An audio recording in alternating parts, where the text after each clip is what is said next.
নমস্কার বন্ধুগণ, যারা আমার এই ভিডিওটা দেখছেন আপনাদের প্রত্যেককে আমার ব্যক্তিগত তরফ থেকে শুভেচ্ছা জানিয়ে আমি আজকের প্রাতঃস্মরণীয় ব্যক্তিত্ব পণ্ডিত ঈশ্বরচন্দ্র বন্দ্যোপাধ্যায়ের জন্মদিন এই প্রসঙ্গে দুই কথা বলার চেষ্টা রাখছি।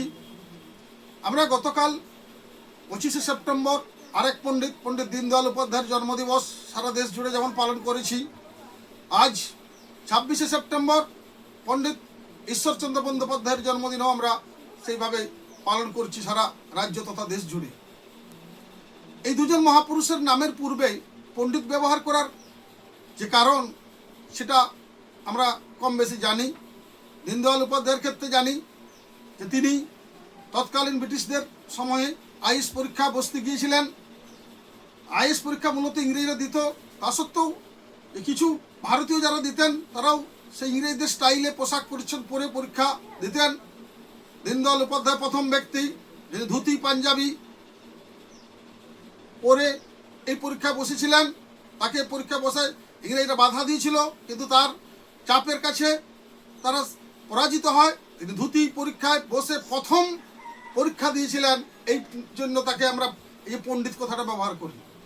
পণ্ডিত একটা সনাতনী শব্দ, সনাতনী শিক্ষা ব্যবস্থায় পণ্ডিত কথাটা ব্যবহার হয়। এই দুজনেরই ক্ষেত্রে আমরা জন্মদিন পরপর দুদিন হলেও এদের দুজনের চিন্তা ভাবনার ক্ষেত্রে একটা সাদৃশ্য আমরা খুব গভীরভাবে লক্ষ্য করি।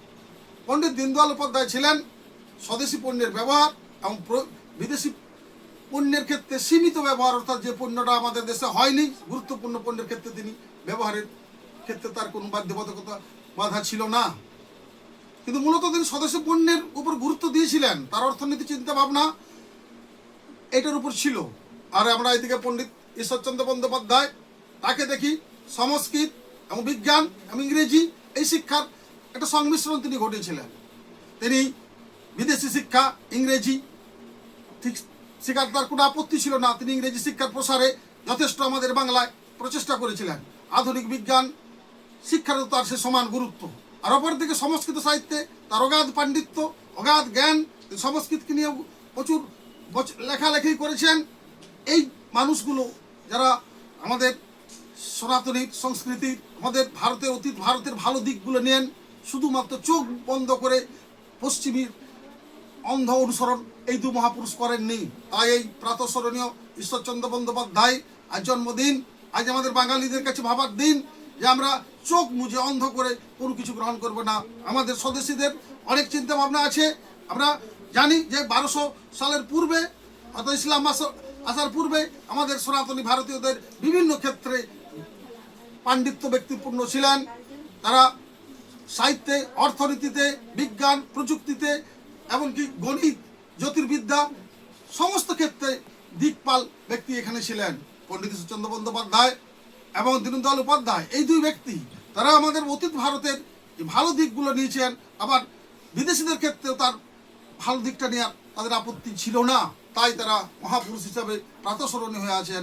আমি পণ্ডিত ঈশ্বরচন্দ্র বন্দ্যোপাধ্যায় জন্মদিন প্রসঙ্গে আপামার বাঙালি তথা ভারতবাসীর কাছে আবেদন, অনুরোধ, আসুন তার জীবনী অনুকরণ করে আমরা আজকের আজকের যে স্বদেশী ভারত, যে আত্মনির্ভর ভারত সেরকম স্বনির্ভর বাংলা, আত্মনির্ভর বাংলার প্রচেষ্টা আমরা শুরু করি। আমাদের বাংলা ভাষা, বাংলা সাহিত্য, বাংলা সংস্কৃতি তার ভালো দিক আছে, আমরা অন্ধভাবে বিদেশিদের নিব না। তবেই আজকের দিনে আমাদের বিদ্যাসাগরকে শ্রদ্ধা জানানোর সার্থকতা হবে বলে আমি ব্যক্তিগতভাবে মনে করি। নমস্কার।